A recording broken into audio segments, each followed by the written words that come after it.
ഏഹ്, എന്തിലേക്ക് വരുമ്പോൾ ഇത് പ്രൊഫഷനിലേക്ക് വരുമ്പോൾ അവർക്ക് ഫീ ആണ് വരിക. നമുക്ക് ഡോക്ടറെ അടുത്തൊക്കെ പോയി കഴിഞ്ഞാൽ ഒരു ഫീ ആണ്. ലോയർക്ക് ഫീ ആണ്. അങ്ങനെ ഫീ ആണ് വരിക.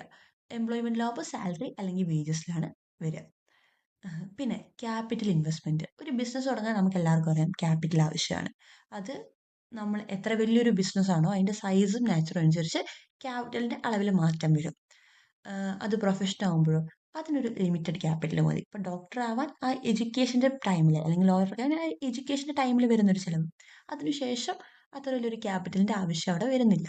അപ്പൊ ഒരു ലിമിറ്റഡ് ക്യാപിറ്റൽ അവിടെ വരുന്നുള്ളൂ. എംപ്ലോയ്മെന്റ് ആകുമ്പോൾ ക്യാപിറ്റലിന്റെ ആവശ്യമില്ല.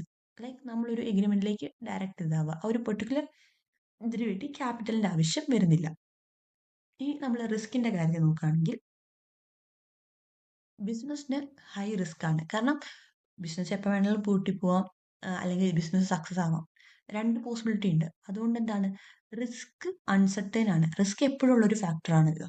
അപ്പോൾ നമുക്ക് റിസ്ക് ഒഴിവാക്കാൻ പറ്റില്ല. അപ്പോൾ ബിസിനസ് പൊളിഞ്ഞാൽ അതിന്റെ മേജർ നഷ്ടവും അല്ലെങ്കിൽ ഫുൾ ലോസും വഹിക്കേണ്ടത് അതിന്റെ ഓണറാണ്. സോ റിസ്ക് ഹൈ ആണ് എന്തിന് ബിസിനസ്സിൽ. പ്രൊഫഷണൽ പറയുമ്പോൾ അത്രയും റിസ്ക് വരുന്നില്ല. എന്ന് വെച്ചാൽ ഫീസ് ജനറലി റെഗുലർ. ആ ഒരു ഫീല് മാറ്റമൊന്നും വരുന്നില്ല. അത് സെർട്ടൈൻ ആണ്. അപ്പോൾ പണിയെടുത്താൽ അതിന് എന്തായാലും ഒരു ഫീ കിട്ടിയിരിക്കും. പക്ഷെ നമ്പർ ഓഫ് എത്ര പേര് ആ ഡോക്ടറെ അടുത്ത് പോകുന്നു അല്ലെങ്കിൽ ആ ലോയറുടെ അടുത്ത് എത്ര പേര് പോകുന്നു എന്നുള്ളത് ആ ലോയറിന്റെ വർക്കിംഗ് സ്റ്റൈലൊക്കെ വെച്ചിരിക്കും. അപ്പോൾ അവിടെ ഒരു ചെറിയ റിസ്ക് ഉണ്ട്. ബട്ട് ഒരു ബിസിനസിന്റെ അത്രയും റിസ്ക് വരുന്നില്ല. എംപ്ലോയർ എംപ്ലോയ്മെന്റിൽ വരുമ്പോൾ എന്താ അവർക്ക് അത്ര റിസ്ക് ഇല്ല.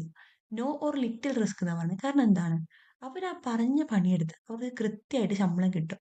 അത് ബിസിനസ് നന്നായി റൺ ചെയ്തില്ലെങ്കിലും അവർക്ക് ശമ്പളം കൊടുത്തേ പറ്റുള്ളൂ. ഓക്കെ. ഇനി ബിസിനസ് വല്ലപ്പോഴും പൂട്ടിപ്പോയാൽ മാത്രമേ